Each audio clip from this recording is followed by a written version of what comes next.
കണ്ണുകളടച്ച് ഉള്ളിൻ്റെ ഉള്ളിൽ ത്രിത്വൈക ദൈവം നമ്മളിൽ നിറഞ്ഞു നിൽക്കുന്ന ആ അനുഭവം, ദൈവം മനുഷ്യവംശത്തിന് മുഴുവനും ആയി അവരിൽ വസിക്കുന്നതിനായി ആത്മദാനമായി നൽകിയിരിക്കുന്നു. The salvific, self-giving Lord. God has given himself as a salvific, രക്ഷാകരമായ ആത്മദാനമായി നമുക്ക് നന്ദി. നമ്മുടെ രക്ഷയ്ക്ക് വേണ്ടി കുരിശിൽ ബലിയായി നമ്മുടെ പാപങ്ങൾക്ക് പരിഹാരം ചെയ്ത് നമ്മളെ പവിത്രീകരിച്ചു, നമ്മളെ നീതീകരിച്ചു, നമ്മളെ മഹത്വീകരിച്ചു. ഇതൊന്നും നമ്മുടെ പ്രവൃത്തിയിലൂടെ അല്ല, ദൈവത്തിൻ്റെ ആത്മദാനമായ ദൈവമേ, ആ രഹസ്യങ്ങളിൽ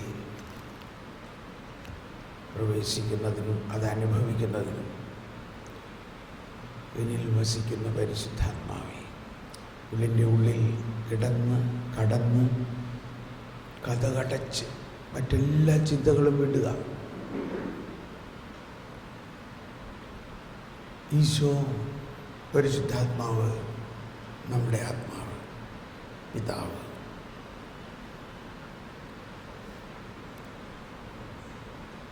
നമ്മുടെ കൂടെ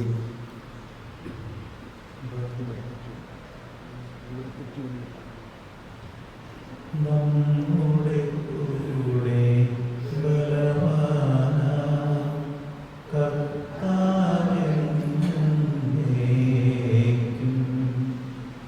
രാജാവാം ദൈവം നമ്മോടൊത്തെന്നും യാക്കോബിൻ ദൈവം നമ്മുടെ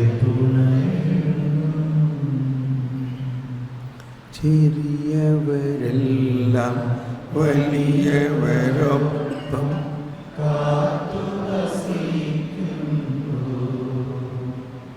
മൃഗരെല്ലാരും നിൻ മഹിതോദ്ധാരത്തിൽ ശരണം തേടുന്നു.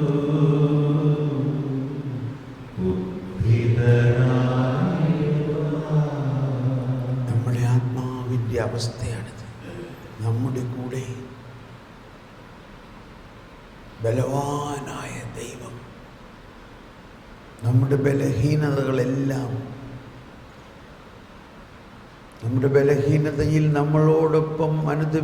നമ്മളോടൊപ്പം സഹതപിക്കാൻ കഴിയാത്ത ഒരു പ്രധാന പുരോഹിതനാണോ നമുക്കുള്ളത്? നമ്മുടെ ബലഹീനതകളിൽ നമ്മളെ സഹായിക്കുന്ന ഒരു സ്നേഹിതൻ, ജീവൻ നൽകി സഹായിക്കുന്നവൻ, തൻ്റെ പരിശുദ്ധാത്മാവിന് നൽകി സഹായിക്കുന്നു. എന്താണ് നമ്മുടെ ബലഹീനത? എന്താണ് നമ്മളിലുള്ള കർക്കശ സ്വഭാവം? കരുണയാണ് ആഗ്രഹിക്കുന്നത്, ബലിയല്ല എന്നതിൻ്റെ അർത്ഥമെന്തെന്ന് നിങ്ങൾ പോയി പഠിക്കുവിൻ എന്നാണ് ഈശോ പറഞ്ഞത്. കരുണയാണ് ഞാൻ ആഗ്രഹിക്കുന്നത്, ബലിയല്ല. ബലിയേക്കാൾ വലുതാണ് കരുണ. ശാബത്ത് ദിവസം കർത്താവ് കരുണയോടെ 38 വർഷമായി കിടന്ന അവനെ സുഖപ്പെടുത്തി ശാബത്ത് ദിവസം കട്ടിലെടുത്തുകൊണ്ട് പോയിക്കൊള്ളാൻ പറഞ്ഞു. പക്ഷെ അവർ കണ്ടത് അതിലും തെറ്റാണ്. ശാബത്താണ്. ശാബത്ത് കരുണ കാണിക്കേണ്ട ദിവസമല്ലേ? ശാബത്താണോ വലുത്, കരുണയാണോ വലുത്? ദൈവത്തിൻ്റെ കാരുണ്യം, പാപിയെ മാറോട് ചേർത്ത് സ്നേഹിക്കുന്ന കാരുണ്യം, പാപിയെ രൂപാന്തരപ്പെടുത്തുന്ന കാരുണ്യം, അങ്ങനെയുള്ളൊരു ഭാവിയാണ് നമ്മൾ എങ്കിൽ ഇന്ന് ആ കരുണ അതിൻ്റെ ഏറ്റവും വലിയ വെള്ളച്ചാട്ടം പോലെ നമ്മിലേക്ക് ഒഴുകട്ടെ. ഏറ്റവും വലിയ പാപിക്ക് ഏറ്റവും കൂടുതൽ കരുണ ലഭിക്കാൻ അർഹതയുണ്ടെന്നാണ് വിശുദ്ധ ഫൗസ്റ്റീനയോടെല്ലാം ഈശോ വെളിപ്പെടുത്തിയത്. ഒരിക്കൽ കൂടി ഇനി അല്പസമയം ഞാൻ മൗനമായിരിക്കും. എൻ്റെ വാക്കുകൾ നിങ്ങളെ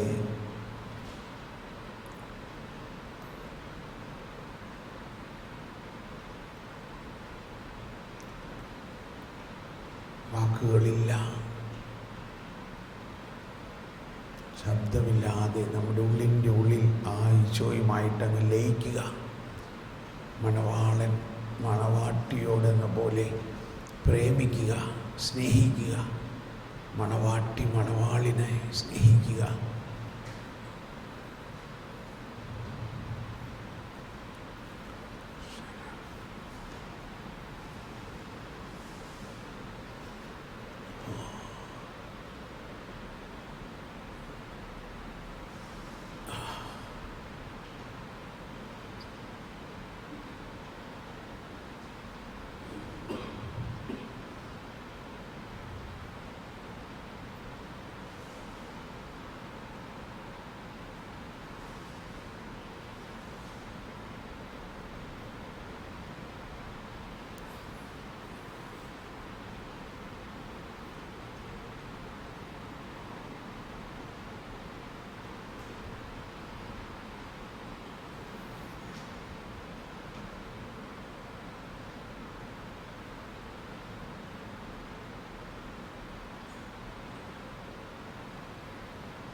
നന്ദിയോടെ ആ ലയനം അങ്ങനെ തുറന്നുകൊണ്ടിരിക്കട്ടെ, അങ്ങനെ തുറന്നുകൊണ്ടിരുന്നോളൂ.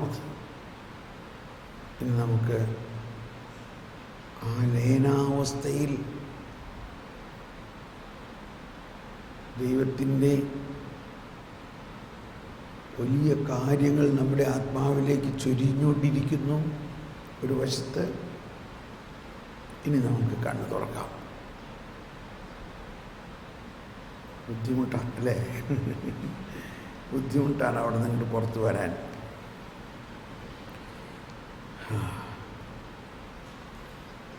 നമുക്ക് അല്പസമയം സ്വർഗസ്ഥനായ പിതാവേ എന്നുള്ള പ്രാർത്ഥനയെക്കുറിച്ച് ഈശോ പറഞ്ഞത് എന്താണെന്ന് കേൾക്കാം.